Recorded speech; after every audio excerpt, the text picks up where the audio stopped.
ఒకప్పుడు ఒక అందమైన అడవిలో చిట్టి అనే చిన్న కుందేలు ఉండేది. ఆ కుందేలు చాలా చురుగ్గా ఉండేది, కాని కొంచెం ఆత్రంగా కూడా ఉండేది. ఏ పనైనా వెంటనే ఫలితం రావాలని అనుకునేది.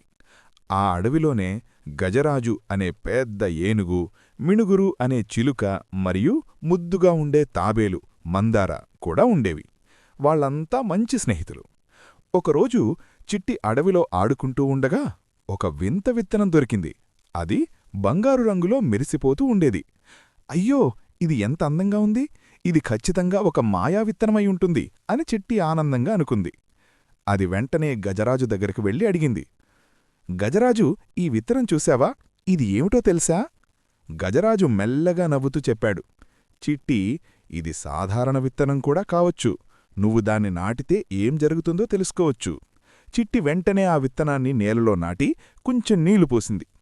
ఇప్పుడిది రేపటికి పెద్ద చెట్టు అవుతుంది అని ఆశగా చెప్పింది. రేపటి రోజు ఉదయం చిట్టి పరిగెత్తుకుంటూ వెళ్ళి చూసింది. ఏమీ మారలేదు. ఏమిటిది, ఇంకా మొలక కూడా రాలేదు అని బాధపడింది. మిణుగురు చిలుక అక్కడికి వచ్చి చెప్పింది. చిట్టి, మొక్కలు పెరగడానికి సమయం పడుతుంది.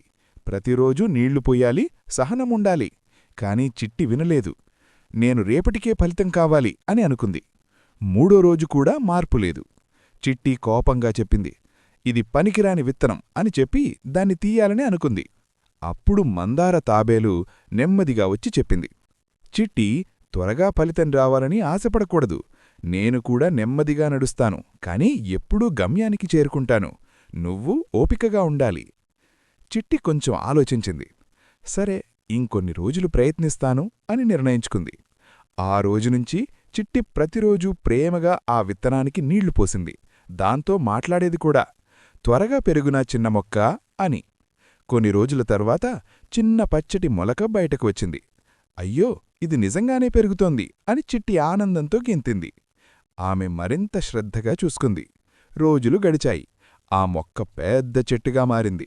ఆ చెట్టు మీద బంగారు రంగులో మెరిసే ఫలాలు పుట్టాయి. చిట్టి ఆశ్చర్యపోయింది. వావ్, ఇది నిజంగానే మాయా విత్తనం! ఆమె తన స్నేహితులందరినీ పిలిచింది. అందరూ కలిసి ఆ బంగారు ఫలాలను చూసి ఆనందపడ్డారు. గజరాజన్నాడు, చిట్టి, ఇది నీ సహనం వల్లే సాధ్యమైంది. మిణుగురు చిలుక చెప్పింది, నువ్వు ఓపికగా ఉండకపోతే ఇది సాధ్యం కాలేదు. మందార తాబేలు నవ్వుతూ చెప్పింది, చూసావా, నెమ్మదిగా అయినా విజయానికి చేరుకోవచ్చు. చిట్టి తల ఊపుతూ చెప్పింది, అవును, ఇక మీదట నేను ఎప్పుడూ ఓపికగా ఉంటాను. ఆ రోజునుంచి చిట్టి కుందేలు ఏ పని చేసినా త్వరపడకుండా శ్రద్ధగా చేయడం మొదలుపెట్టింది.